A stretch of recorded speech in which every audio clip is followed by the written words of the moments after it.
Ucrânia alega que pode sim atacar o território da Crimeia, que é um território russo, segundo a Rússia, e Medvedev, o alto escalão ali da Rússia, garante que qualquer tipo de ataque ucraniano vai significar o dia do juízo final para a Ucrânia. Palavras da Rússia, isso, hein? Irã alega que vai sim desenvolver sua própria arma nuclear, enquanto Israel garante que pode agir unilateralmente para impedir que isso aconteça. A viagem dos Estados Unidos ao Oriente Médio acabou e está sendo considerado um grande fracasso por parte do Biden, principalmente na última viagem que ele fez à Arábia Saudita, tá? E o Peru pode não sediar a reunião da OEA, Organização dos Estados Americanos, por um motivo polêmico. O Peru se nega a ter ali na reunião um banheiro de gênero neutro. Como assim, professor? Se vocês querem ter um pouco mais sobre esses assuntos, e muito mais também sobre geografia, geopolítica, atualidades, política, polêmicas, enfim. Tudo para você se manter sempre bem atualizado. Já se inscreve no canal, deixa seu like, compartilha esse vídeo, que eu, professor Ricardo, conto muito com a sua ajuda. Belezinha?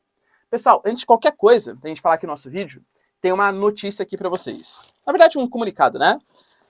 Eu tô falando aqui da caixinha da Switch EchoBox, tá? E, de novo, eu tô fazendo assim, na faixa mesmo, porque eu acredito muito no projeto e gosto muito das pessoas que estão desenvolvendo esse projeto aqui para vocês, porque eu sei que são pessoas justas. É o pequeno empreendedor, né? Que movimenta a economia brasileira de uma maneira muito significativa, muito importante, que fez uma caixinha somente... Opa, quase. Somente com produtos aqui, galera, veganos, produtos naturais, que não são testados em animais, produtos que, se você comprar individualmente, eles são muito mais caros do que estão aqui na caixinha, tá? Então, essa caixinha, existem planos mensais que você recebe todo mês, você pode fazer individualmente também, enfim. Existem vários planos interessantes, vou deixar aqui no link, tá, na descrição para vocês. E eles também mandam toda vez, todo mês, né, eu tenho essa caixinha diferente, eles mandam como se fosse uma espécie de um brinde que vai ajudar você a mudar os seus padrões de consumo, fazer com que não haja tanta poluição atmosférica, que não tenha tanto comprometimento ao meio ambiente. Então é uma caixinha bem interessante, tá? Recomendo para vocês, pessoal. O link na descrição, é baratinho, vocês não vão se arrepender, tá? Ó, indicação minha, tá bom? Bom, galera, vamos lá, ó. Seguinte, a gente teve uma declaração bem forte da Rússia, digamos assim. A Ucrânia, ela recebeu em junho um sistema de disparo de mísseis chamado de sistema HIMARS dos Estados Unidos. Esse sistema de paramento de foguetes, ele, por enquanto, ainda não tem capacidade de atacar o território da Crimeia. Por quê? Porque as munições ainda não conseguem chegar ao território. Mas a Ucrânia, ela pede, pelo amor de Deus, toda vez para os Estados Unidos, por favor, me mande esse tipo de munição, para que, claro, eu consiga defender com mais intensidade o meu território. Os Estados Unidos, por enquanto, não mandou essa munição, porque sabe que, se mandar, a Ucrânia pode utilizar para atacar a Rússia, e aí um ataque da Rússia, a Rússia, aliás, significaria algum tipo de resposta da Rússia, que obrigaria os países ocidentais a fazer algum tipo de, enfim, ação mais energética, mais sanções, ou talvez algum tipo de conflito militar. Então, os Estados Unidos está postergando o envio desse tipo de munição. Mas a própria defesa da Rússia já garantiu, da Ucrânia já garantiu, eles querem sim atacar o território da Crimeia, porque considera que ali existem navios que estão mandando carga super importante, militar, comercial, etc. Então, atacar a Crimeia, retomar a Crimeia, seria algum tipo de ataque à logística russa mesmo. Lembrando, tá, que a Crimeia, ela foi reanexada em 2014 pelos russos, mas os ucranianos, eles nunca admitiram isso como, de fato, politicamente verossímil, né? Para quem não se lembra, por exemplo, eu adoro futebol, né? Na Eurocopa, na última Eurocopa que rolou, a Ucrânia, ela fez questão de fazer um uniforme que tinha como se fosse uma espécie de fronteira da Ucrânia no uniforme. E dentro dessas fronteiras estava o território da Crimeia. Ou seja, considerando que a ação que a Rússia fez em 2014 foi uma ação não legítima, tá bom? A Rússia, inclusive os países ocidentais, também não reconhecem, né, esse domínio da Crimeia por parte da Rússia. A Rússia alega que fez um plebiscito, que a maior parte da população quis voltar a pertencer à Rússia, só que os países ocidentais não consideram isso como uma ação legítima, não consideram que foi um livre exercício da democracia naquela região.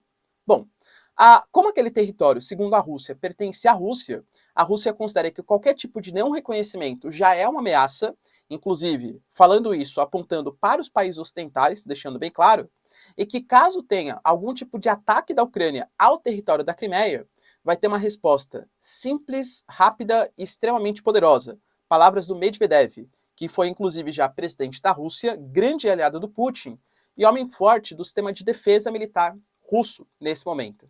Claro, pessoal, ele falou inclusive de dia do juízo final, né? Essa ação muito poderosa, rápida e simples, muito possivelmente é alguma bomba de grande capacidade. Talvez uma arma nuclear tática, talvez alguma bomba, por exemplo, não sabemos, né? O que exatamente está por vir. Mas, enfim, é um ponto para a gente ficar bem atento, porque a Ucrânia está recorrentemente, no momento, ameaçando o território da Crimeia. O Irã alega que pode sim desenvolver suas próprias armas nucleares e, de fato, desde 2018, quando os Estados Unidos ele saiu do acordo com o Irã, o Trump saiu, o Irã ele vem desenvolvendo, ele vem enriquecendo urânio acima do permitido e presta bem atenção, com respaldo de China e de Rússia. Isso é um ponto bem importante. O Irã ele sofre muitas sanções, inclusive é um dos países mais sancionados do mundo, junto com Venezuela, Cuba, tal. Só a Rússia, né, mais sancionado que todo mundo. Mas o Irã também ele é bastante sancionado. E esse tipo de sanção só incomodou ainda mais os iranianos, que estão se enriquecendo urânio acima do permitido, e hoje um funcionário do alto escalão ali do Estado iraniano, ele garantiu que sim, o Irã pode desenvolver suas próprias armas nucleares. Isso preocupa bastante Israel, que inclusive o Biden, quando fez a viagem ao Oriente Médio, prometia construir uma espécie de sistema de defesa liderado por Israel e Estados Unidos contra o Irã e contava com a ajuda da Arábia Saudita, que não conseguiu. Já vamos falar um pouco mais sobre isso, tá? Mas Israel, percebendo que os países ocidentais não estão tendo aquela imposição, aquela força toda que Israel desejava, falou que pode agir unilateralmente contra as pretensões iranianas. Mais um ponto de tensão, hein? Lembrando que o Irã hoje é cada vez mais aliado da Rússia e da China e que, claro, Israel é um grande aliado dos Estados Unidos. É mais uma proxy war, uma guerra por procuração. Ou seja, Estados Unidos e Rússia não se enfrentam diretamente, mas financiam países locais para fazerem ataques por eles. O Biden, ele teve o fim, né, da sua viagem ao Oriente Médio, passando por primeiro Israel, pela Palestina e, por fim, pela Arábia Saudita. A grande tensão, o grande objetivo do Biden, quando fez essa viagem, era tentar afastar um pouco a influência crescente que Rússia e China tiveram nos últimos anos. O governo Biden, ele tentou muito se aproximar de países que eram mais rivais, Venezuela, Irã, e desagradou antigos aliados, tais como Israel e a própria Arábia Saudita, né? Essa viagem era para fazer uma geopolítica mais tradicional nos Estados Unidos. Com Israel, convenhamos que até que conseguiu, em determinado momento ali, vai fazer o sistema, né, anti-Irã, anti-Teherã, aliança. Passou pela Palestina, com Mahmoud Abbas, que é a grande liderança da ANP, a Associação Nacional Palestina, não conseguiu grandes avanços, inclusive tomou até uma ameaça. O próprio Mahmoud Abbas falou que a solução de 2 estados não vai durar para sempre, ou seja, os Estados Unidos têm que batalhar e convencer Israel a criar o Estado palestino. Duvido que o Biden vai fazer alguma coisa nesse sentido, pelo menos nesse momento. O que o Mahmoud Abbas quis dizer é que se os Estados Unidos ficar prorrogando muito essa coisa de criação de 2 estados e favorecer a criação de Estado palestino, essa solução de 2 estados vai simplesmente desaparecer. Ou seja, deu a entender que a Associação Nacional Palestina vai criar um único Estado, Estado palestino, ou seja, contra a existência de Israel, tá? E no último dia de viagem foi a Arábia Saudita. Na Arábia Saudita, ele esperava fazer as pazes com a Arábia Saudita, tá? Por quê? A gente teve um caso bem grave, onde um jornalista ele foi morto na embaixada da Turquia e era um jornalista opositor ao regime saudita. A própria Arábia Saudita já até reconheceu que sim, eles tiveram participação naquela morte, né? Então isso foi condenado pelos Estados Unidos. Os Estados Unidos tentou se aproximar com o Irã, que também afastou um pouco das relações com a Arábia Saudita. O próprio Biden, ele parou de financiar o Hadi na guerra civil do Iêmen, que é um grande aliado da Arábia Saudita, então as relações estavam um pouco estremecidas. O Biden foi lá e deixou bem claro, olha, a gente quer se reaproximar novamente, mas que não aconteça o que aconteceu com o jornalista. O que a Arábia Saudita respondeu? Olha, Estados Unidos, sei que eu errei, mas você também não pode falar muito não, hein? E o que aconteceu, por exemplo, no Iraque? E as mortes que aconteceram no Afeganistão? Os dados que foram liberados pelo Wikileaks. Será que isso é eticamente legal também? Ou só o que a gente fez errado? Inclusive sempre falo para vocês, né? Que é o tal do state building. Essa coisa dos Estados Unidos de vir construir um Estado e querer mudar, impor os seus valores nos países orientais também não é uma coisa interessante. A Arábia Saudita criticou essa postura. E os Estados Unidos queria fazer uma aliança aproximando Israel e a Arábia Saudita. Só que os dois não são aliados, é que eles têm um inimigo em comum, que é o Irã, concordo. Mas não há algum tipo de aliança entre a Arábia Saudita e Israel. Houve, né, pela primeira vez, um voo direto entre Israel e a Arábia Saudita. O Biden achava que isso seria uma possível aproximação. A Arábia Saudita falou não. Isso é para beneficiar turismo, economia e tal. Mas não ache que isso é algum tipo de aliança com o Estado de Israel. Porque não é. Não dá para esquecer que a Arábia Saudita cada vez mais se aproxima dos países orientais, negocia hoje petróleo em yuan com a China, é um dos países que está cotados para fazer parte desses novos BRICS, que vai agrupar 20, 30 países, ou seja, um grupo de países emergentes. Ou seja, digamos assim, galera, não foi tão bem quisto pelos Estados Unidos. Não foi uma viagem muito bem sucedida do Biden à Arábia Saudita. Até tentou fazer, né, no finalzinho, uma viagem com um conselho ali do Oriente Médio, mas, enfim, passou a mensagem, olha, a gente quer afastar a influência da China, afastar a influência da Rússia. Mas, assim, eu diria para vocês que a viagem ela foi um fracasso. O Biden ele fracassou nessa viagem ao Oriente Médio. Lembrando que temos uma eleição no final do ano, com a inflação disparada. O Biden com a imagem muito manchada, graças aos fracassos internacionais, a saída trabalhada no Afeganistão, muito possivelmente a gente vai ter no final do ano um congresso, tanto a Câmara como o Senado, liderado pelos republicanos, tá?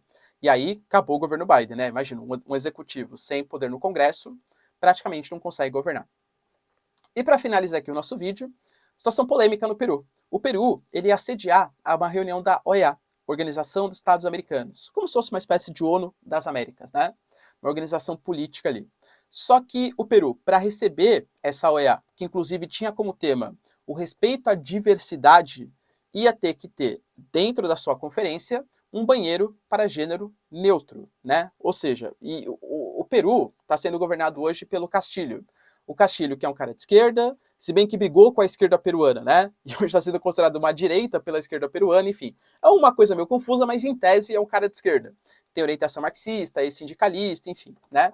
Mas, inclusive, já falei para vocês, é uma esquerda, mas não é uma esquerda tipo Brasil, assim, sabe? PSOL, tal, que é muito mais progressista, pauta de costumes. O Peru é um país extremamente cristão. Eu diria que é o país mais conservador da América Latina. Da América do Sul, com certeza, tá? Da América do Sul. Então essas pautas progressistas, casamento de pessoas do mesmo sexo, respeito à diversidade de gênero, isso não está em discussão no Peru.